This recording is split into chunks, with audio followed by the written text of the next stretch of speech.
Can you hear me? Yeah. All right, guys. So today we're going to talk about what can you still do when you can't afford or when you don't have 0 days in terms of client-side exploitation. Okay. So a couple of words about me. I'm the co-author of the Browser Hackers Handbook. BIF lead core developer. I do application security research in many different areas. And I like Ruby, JavaScript. I used to like Java back in the days. OpenBSD and Black Metal fan. So, outline. Why there is still hope without 0 days? I try to resume this in a couple of points. So, mostly because you can still, for example, exploit Firefox and Chrome extensions. You can abuse legacy functionality. For example, I don't know if you remember the HTML applications in Internet Explorer that they were created back in Internet Explorer 6 and they still work in Internet Explorer 11. And is a feature that Microsoft never wanted to disable for a reason or another one. Office macros, Microsoft Office macros, both for Word and Excel. And another trick that a friend of mine from Italy found on Internet Explorer 9 and 10, which is not patched. So it's patched in Internet Explorer 11, but Microsoft never created a patch for the previous versions. And there are still a lot of users that use 9 and 10, of course. And then at the end, if we have time, some old tricks that can still work in certain cases, like Java applets and stuff like that.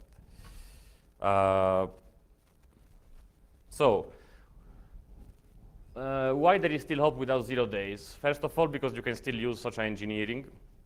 You can trick your victim to do what you want most of the times, especially if you are not interested in targeted attacks, but on mass spawnage on many victims. It's basically like the same concept behind spam. Human stupidity, of course.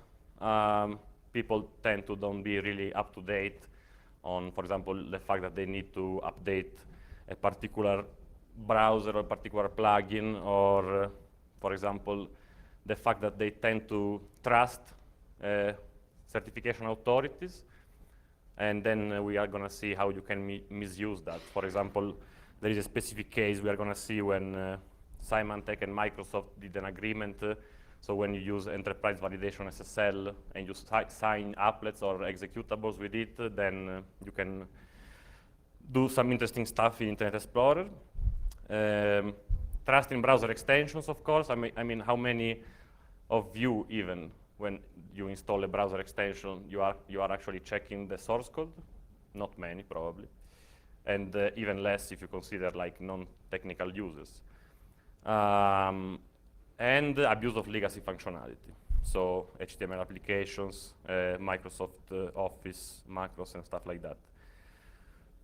The first thing about browser extensions is why you want to use browser extensions, because they are basically super web applications. So they run with different privileges. Code that runs in an extension always has different privileges, higher privileges. And then with finding a bug in an extension, you can achieve most of the time same origin policy bypasses, universal XSS, so you control every open tab. And in certain cases, like with Firefox, you can even get very easily a reverse shell, if that's what you want to do. Obviously, they need to be installed, so the tricky part is that, again, we are not speaking about 0 days where you point the victim to a link, the victim lands on that link, and then automatically something is exploited in the browser or in the JavaScript renderer, whatever it is. In this case, you still need the user to click and to allow something. And there are different kind of techniques to increase the likelihood that it's going to do that. Obviously, lots of XSS. Actually, I could remove this bullet point because this is a presentation me and another friend, Krzysztof, gave in March in Insomnihack in Switzerland. But yeah, no 0 days will be disclosed. It's actually against the OWASP policy, I guess, from this year, so whatever. So Firefox extensions. Firefox extensions are still the most funny one to play with because there is no sandbox. So currently Firefox latest version doesn't have a sandbox for like the JavaScript renderer or other components, while Chrome does. So if you find, for example, a use after free, then you find a memory leak to bypass ISLR, for example, then you have job done. You don't need a sandbox bypass. And additionally, extensions, they run in the same kind of user privilege area than the normal browser. So which means that if you serve, for example, an extension for Firefox on Linux like this, you are going to have like a reverse shell as soon as the extension is installed. Also, you don't need like if you create a bootstrapped extension, the user doesn't need to reboot the browser. So as soon as the extension is installed, you get your shell. Also, another interesting thing about Firefox extensions is that you can serve the extension from any origin. While in Chrome, for example, from Chrome 18 or 19, so back like a couple of years ago, they limited this. So you need to upload the extension in the Chrome Web Store, and the Chrome Web Store is the only allowed origin to install Chrome extension. Now in Firefox, you can still like serve it in your own Apache server. You don't need to put it on like the Mozilla website. In Beef, we have, how many of you know Beef? The browser exploitation? Okay, cool.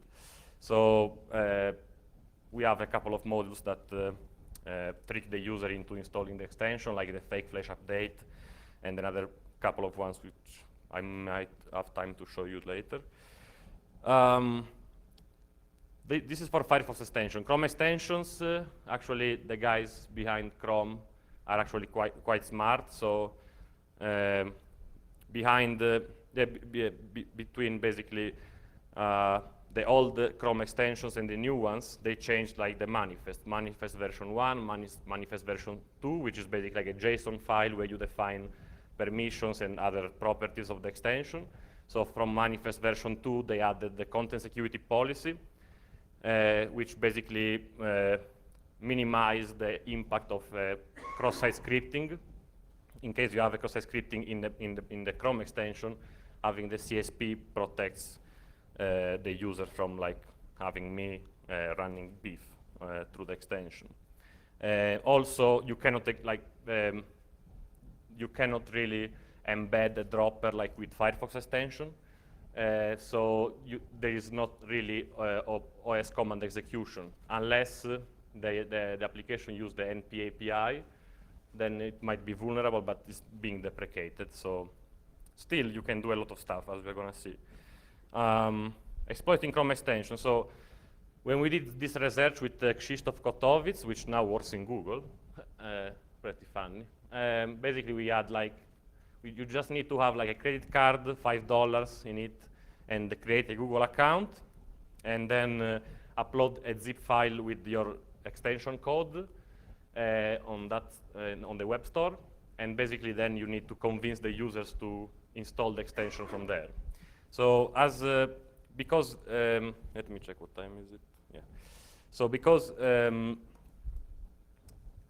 web store, the Google Web Store doesn't offer you an API, like a RESTful API, a SOAP API, you need to do it, when you upload an extension, you need to go in the website, click, upload, the multi-part form request is created and stuff like that.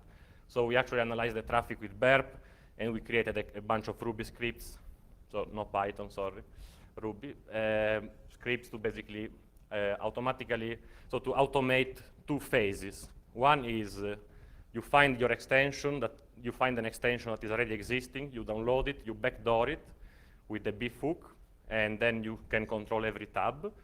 And second, you automatically can upload it on the web store. So this is all public code now in Beef from like 6 months. So you can use it in case you want to use this kind of attacks. Obviously, when you upload code in the Google Web Store, apparently they did some kind of audit. They used to have, like, as far as I know, manual audit if the application was using NP API. But as far as I know, they do automatic checks only. if you just have a bunch of HTML and JavaScript files. And this is actually what you need. So let me show you a video.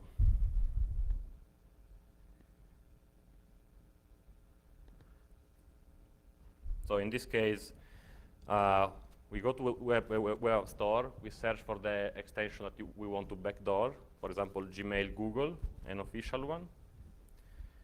I will speed it up a bit.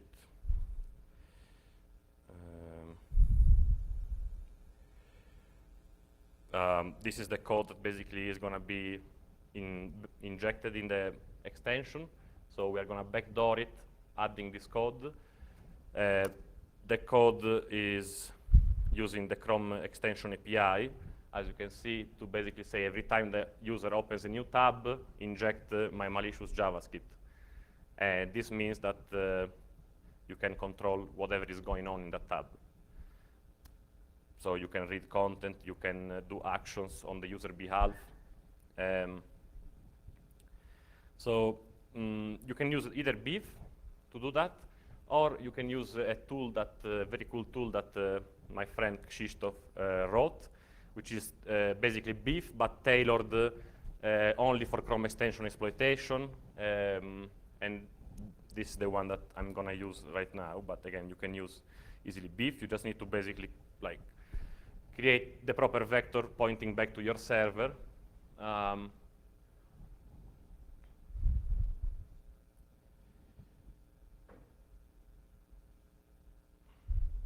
So here we are generating the proper hook that is going to be the one injected in every tab. And so this is like one of the first script that we wrote that basically downloads the extension, the sent through Gmail valid extension that already exists in the web store, which is the one that we want to backdoor. So you just need to specify a bunch of parameters, the JavaScript that you want to inject, and then the permissions that you want the extension to have. So for example, access all tabs, have bidirectional communication on HTTP and HTTPS origin. And here I'm just going to show how the manifest is. So this is basically the manifest version 2, where you can see that the permission that we are actually modifying from the original extension is access every tab, do bidirectional communication on HTTP and HTTPS origin, which means that you can have full control of what is going on the browser. Then obviously, when the extension is downloaded and backdoored, you can manually edit the files if the script is not enough for you. And then once it's backdoored, so this is basically the backdooring process. And once it's backdoored, the zip file is created, so it's ready to be uploaded. And instead of doing everything, manually, you just need to basically give to the Ruby script you need to be logged in the web application. You just put your cookie values, and then the Ruby script automatically does all the requests for you and uploads the extension in the Google Web Store. As you can see, this is the configuration file. You just need to add a bunch of things over there. You can choose the description, the screenshot, so it looks exactly the same as we are going to see in a moment. Publish, and now it's doing a bunch of HTTP requests and uploading the binary content to the web store. And after a bunch of seconds, the extension is going to be published. As you can see, it gives you the published URL. And the only thing that differs, obviously you need to wait depending on how big is the queue that they need to process, 60 minutes, an hour and a half, it depends. But then the only thing that is different is this, ratings or how many users installed it. All the rest is exactly the same. And once you did that, so your backdoored Chrome extension is uploaded in the web store, what you can do as the next step is use it during your social engineering engagements. So this is the backdoored extension.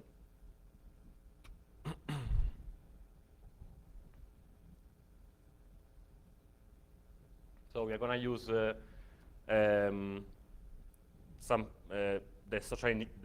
beef social engineering extension that I wrote back two years ago, before I gave a talk at 44Con in London. So you can the first thing you can do is you can use the social engineering extension via RESTful API in a very easy way.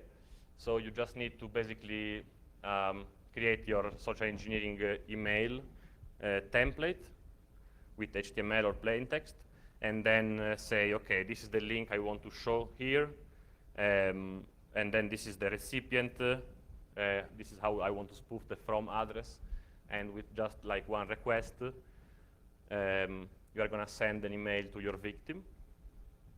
As you can see, the email looks like one of those Google emails, which has been just delivered and received by our victim.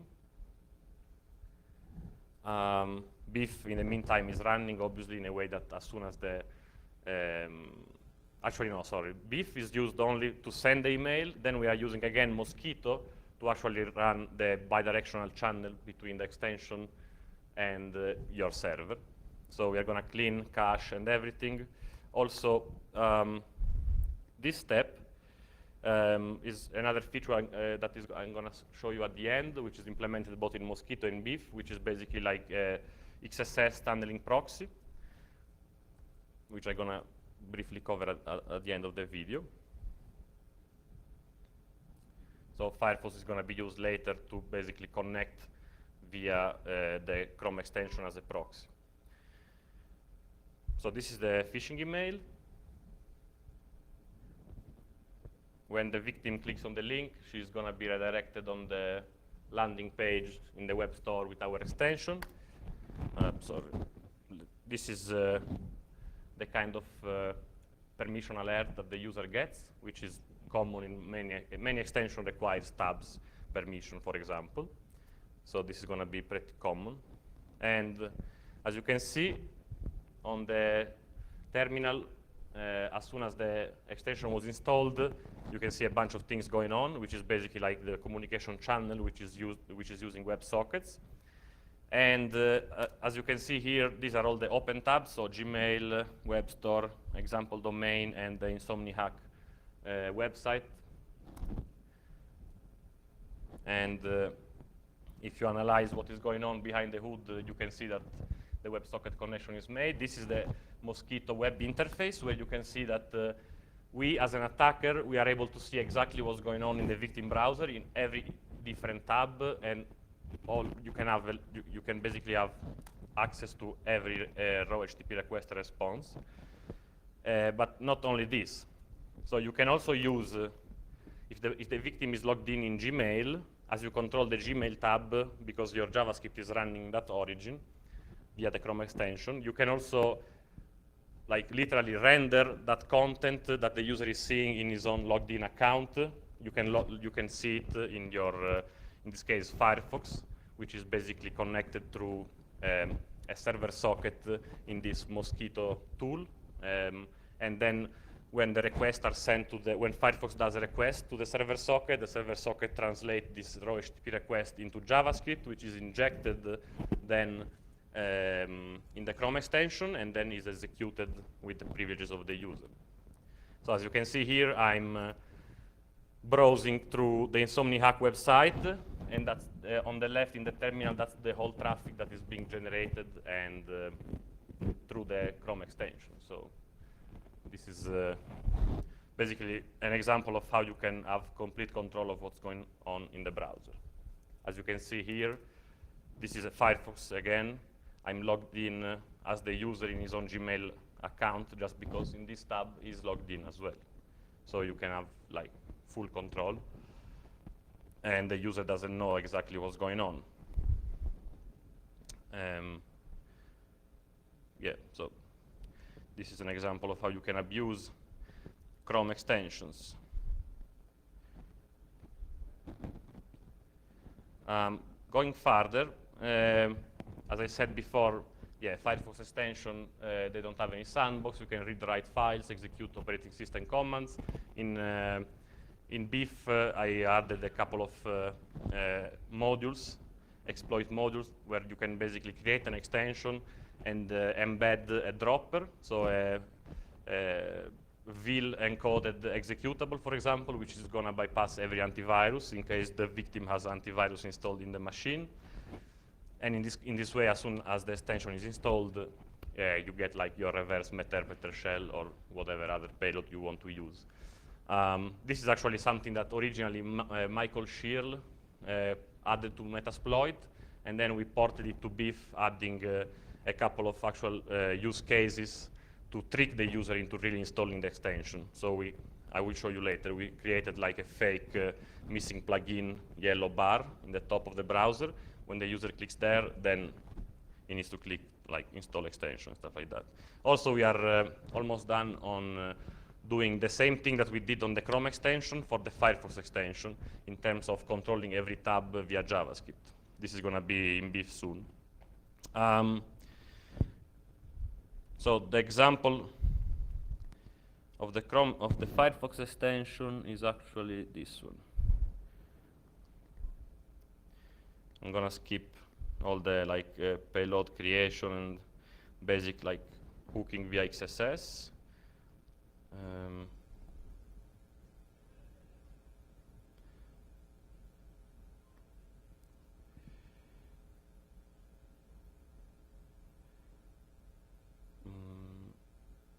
Oh, there you go.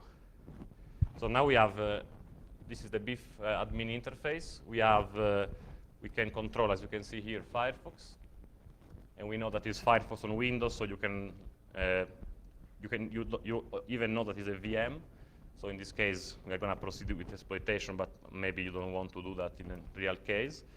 When you execute the module, you just need to specify like which extension name you want to have, which one is the serving domain, because you can have like multiple BIF servers.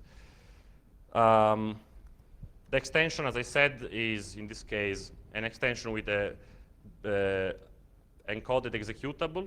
As soon as the extension is installed, the executable is run, and the reverse shell comes back to your Metasploit reverse handler in this case. So this is what's going to happen. As you can see on the top, like we created dynamically with JavaScript and CSS, like a kind of fake missing plugin top bar. When the user clicks on install plugin, the not found is like a bug in the video. So this is what is going to happen. And then once it's installed, you already have the session open. And you have like your reverse shell. And then, well, you can do whatever you want. So other than this, there are another bunch of tricks that I want to show you. So you remember HTML applications, also called HTA. If you search like HTA application virus, you find millions of results. So this is like definitely not a new thing, but it's actually pretty useful in my opinion. So this is like a simple and harmless HTML application that is served via a Ruby web application server. Like the interesting, like the HTA part is this one. So this is the code of the HTA, which is basically like creating a new ActiveX object and then running calc in this case. Okay. This is actually the pop-up that the users see when you are serving the HTML application. So as you can see, name and publisher is something that you can't modify. It's something that is working like this by default. So it's actually pretty interesting for social engineering purposes. And yeah, publisher Microsoft Windows. Instead of running a calc, obviously you can do something more clever, like running a PowerShell payload if the victim is on Windows Vista 7 or 8. In this case, the payload is basically like using PowerShell inline expressions to download the actual PowerShell payload from another server. The payload is executed, and is all executed in memory. That's the best part. So I tried it like with AWASP and Avira, free antiviruses. They obviously don't catch anything like this. And the PowerShell payloads, you can find them in GitHub. There are a couple of guys that wrote them, like Manifestation and another guy. Probably the best payload is this one from Matthew Graber that deals with both x86 and x86-64 platforms. So you don't need to basically fingerprint in advance and then adjust your payload accordingly. And again, nothing touches the disk, so you don't even need to like obfuscate the payload most of the times. You can actually achieve the same thing, not only with an HTML application, but also with another legacy functionality that is present in Office, Microsoft Office, which are the macros. So macros by default are not disabled, but the default behavior in latest versions of Office, like 2010 or even later, it's like if the document contains a macro, the user sees that kind of yellow bar, so you need to click enable content. If the content is enabled, basically, again, your PowerShell payload triggers. I'm going to show you a couple of videos as well. So first of all, first of all, the HTA video. So this is like a social engineering email that I created saying, look, we are changing the website. You are going to see these two pop-ups depending on your Internet Explorer settings. Please do open and then allow. And believe me that it works when I do my phishing engagement for work. So we're going to start basically beef to serve the HTA payload and Metasploit with a bunch of like auto-run scripts like smart migrate to automatically migrate to another process. And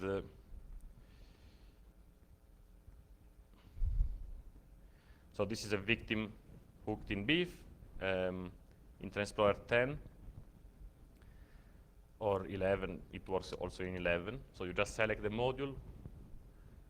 I've changed a little bit the UI for this module recently, so you don't have to configure all this stuff. You just need to specify one setting in case you're going to try it after this talk. So in this case, we sent the module. This is the victim of Windows 7. Actually, no, we didn't send the module yet, sorry. Just moving Windows around. Yeah, execute. So unfortunately, I couldn't find a way, even playing with content disposition inline, to basically prevent this pop-up to open. Well, there are 2 clicks involved, unfortunately. So when the user clicks open, oh yeah, in this case, I already executed the HTA, so you don't see the other allow pop-up, but otherwise you would have seen the other allow pop-up. This is the HTA in the background. You can I modified this attack so you don't see anymore the pop-up, and then you get another shell again. Okay, the difference is the following. You didn't see the second pop-up simply because the website I was serving the HTA from, so let's say it's your compromised website or a site that you compromise and the user has in the trusted sites in Internet Explorer. In this case, I'm going to remove it. I'm going to remove it from the trusted sites. Okay, remove the origin, and now you're going to see the second pop-up. So let's say a completely remote scenario, just to see the difference. So yeah, it looks like another browser because I deleted also the cookies and everything, and Beef keeps track of browsers based on a cookie that is set. So you execute again the module, and this time you get still, open save, and then you get this. As soon as the user click allow, you get, as you can see on the bottom left, you get a shell. And then the payload is migrated to another process. The nice thing about HTA is that the HTML application is not executed, is not parsed and run by the same Internet Explorer executable, but there is another executable involved, which is called mshta.exe. Now, it turns out that friends of mine tried this module on SiteKiosk, latest version, and well, this is, I guess, is the only 0 day we have, because basically they couldn't reproduce, so they never fixed this. So basically, this is the example of how you can break out from SiteKiosk. So you use the very similar payload, still an HTA. Is doing this from, so imagine the use case. You are doing a pen test on a SiteKiosk, or you are at an airport, and you have beef running or at your home, and then you want to basically compromise the SiteKiosk machine. So with this, basically you can. You just need to use the HTA attack with the PowerShell payload. So this is like the virtual machine with the SiteKiosk. We're going to see it as soon as you send the module.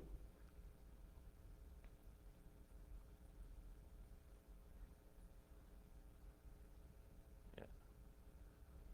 Basically, in this case, it's saving it because like you are acting like the victim and the attacker the same way, of course, because you are sitting in front of the SiteKiosk. So in this case, it's saving the HTA instead of just opening and executing it, and then boom, you have the reverse shell on Metasploit listening to you, and then you compromise the SiteKiosk machine. So I don't know if you're familiar with Phishing Frenzy, which is a tool written by Brendan McCann, a friend of mine that works for Accuvant. I'm helping him as well with like ideas and some phishing modules. We actually created a template for the HTA attack. So in case you use Phishing Frenzy, you can basically just use the HTA email template. And then as it is a template, here you are going to have like your configurable link to your phishing domain. This is all public code. You can go here and like use it. Oh, yeah, sorry. This is actually the code that was used in the example before to break out from the SiteKiosk. So the HTA is actually doing 3 things. First of all, is killing Watchdog, then it's killing SiteKiosk.exe, and then it's finally executing our payload. And these strange JavaScript objects are Internet Explorer only, as you can see. MS Blob Builder, it works only on Internet Explorer. I'm sure that many people already tried to fudge it. I'm not sure if they got bugs out of it, but yeah. Also, all the video that I showed, you can find them in my Vimeo Vimeo channel in case you want to watch them again. Last few things that I want to speak about before the end of the talk is abusing UI expectation on Internet Explorer. This is something that most of this stuff is already like discussed in my book, of course. As I said before, this works in Internet Explorer 9 and 10. It's not patched. It's patched in Internet Explorer 11. So when you fingerprint the browser and you see that the version is 9 or 10, you can automatically trigger this module in BIF. So what's the technicality behind it? So from Internet Explorer 8, modeless notification bars were introduced, okay? So no more pop-ups, looks like a bit better. And also, together with this modeless bar, Internet Explorer 8 introduced the smart screen filter, which is like a kind of bullshit reputational based, which really doesn't work.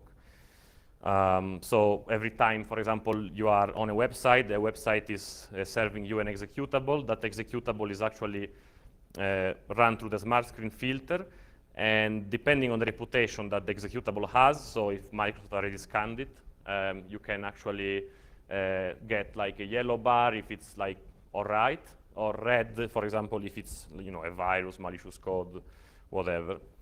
The trick is that Rosario Valotta, my friend, found that Symantec and Microsoft had an agreement, and if you use Symantec Enterprise Validation SSL certificate to sign your executable, then reputation doesn't matter. So you can have basically a virus, you sign it with the valid certificate, so you buy a company, you get the certificate, I don't remember how, I guess it's less than $1,000, and then you can sign whatever you want until someone revokes it. And in this way, if you sign the executable with Symantec, like smart screen validation is completely bypassed, so you automatically get a yellow bar. Now, the second interesting thing is that these modeless dialogues can be controlled with keyboard shortcuts, and this specific thing is the thing that they disabled in Internet Explorer 11. So if you want to click run, you can also press the R key. Depending on the version of Internet Explorer, you need to press Tab, R, or just R. Obviously, this is like localization dependent. So, for example, in Italian is esegui, so E, so it changes. But obviously, when you can fingerprint the localization of the user very easily, as I do in BIF.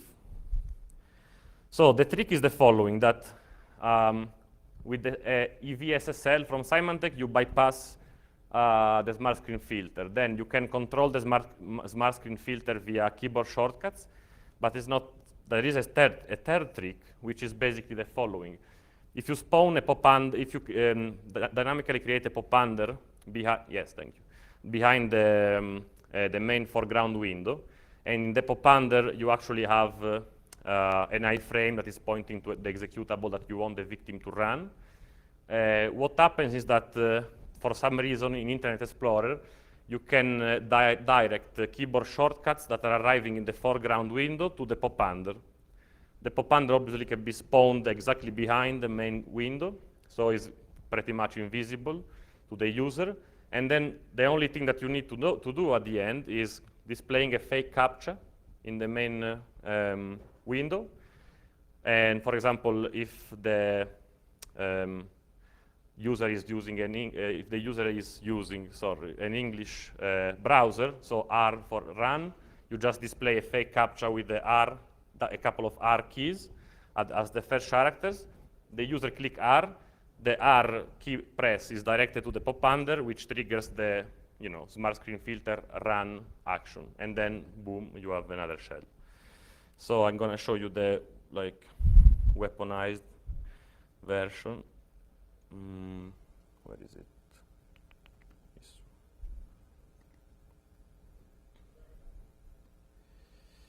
So here we are starting BIF. This is the virtual machine with Windows 7 and Avast saying that, of course, we are protected. And actually, Avast, as you can see here, also runs some kind of Internet Explorer plugin that I guess is supposed to check for malicious stuff, but apparently doesn't do a great job. Yeah, we log in the BIF UI. We have our Internet Explorer 10 version browser hooked, and you just need to go, we also mount the executable that we want to run in BIF in a way that can be served from BIF once the user clicks the R key. So we just go to the module, we say this is the URL of the dropper that I want to execute on the victim machine. And as soon as this is configured, then you press execute. In this case, obviously I didn't bought the EVSSL certificate just for demo purposes. So this is like a malware that I found online that is already signed with that certificate. And is also you can see the classic install dialog just for demo purposes again. Otherwise, it's completely silent. So you execute the module, and also document body on click is overridden in a way that basically wherever the victim clicks, the fake CAPTCHA modeless dialog is actually displayed. So in a way that you can have like a real legit site behind, and then through XSS you control that origin, and then you do this module. So this is what happens when the module is executed. This is the pop under, which you can see it just because the browser is not full screen, and also because I didn't position exactly behind, but you can do that. This is just for demo. This is the fake CAPTCHA. And as you can see, as soon as the victim press R for rotten, yeah, there you go. This is basically the executable that is triggering, and if you do it with like a normal dropper, you don't see anything. It's just, again, for demo purposes. And yeah, and then every time the victim clicks everywhere or press R, again, the same thing pops up. So unless she closes the browser, yeah, you win. Yeah. Okay, last minute. So a few words about Java exploitation. We don't have time to see like signed Java applet in action, but again, it's not that useful anymore because from Java 1.7 update 51, you cannot run anymore self-signed applets. So you need to have a valid code signing certificate, otherwise the applet simply doesn't run. Obviously, if you have a signed applet, you can execute commands, you can read and write to the file system. You have like full machine compromise under the Java, with the privileges of the Java process. So then you need to do a like privilege escalation in case. There are obviously modules in beef for this. In case you want to buy a certificate, you can just like sign the applet and then deliver it through beef. Also, another limitation is that Chrome and Firefox implemented click-to-play, and now basically you need to have a valid code signing certificate. You need to trick the user to bypass, to allow the execution in the click-to-play in the browser. Then Java has its own click-to-play implementation. So there are like, at the end, too many clicks involved. But in Internet Explorer, yet again, thanks Microsoft, because basically they didn't implement the click-to-play feature yet. So even in Internet Explorer 11, if the victim has the Java plugin installed and running Internet Explorer, you can still use eventually the Java applet attacks. Yeah, so I had some other stuff to show you, but 45 minutes or outro. Yeah, so with some degree of magic trickery and social engineering, you can still obtain good results without 0 days. Again, especially if you are not like targeting a specific company or a specific person in a specific company, and still sometimes these attacks still work. Yeah, so if you want to share 0 days with me later, I will be happy to listen to you. And yeah, that's it. If you have like maybe a couple of minutes for questions, and that's it. I'm done. Thank you.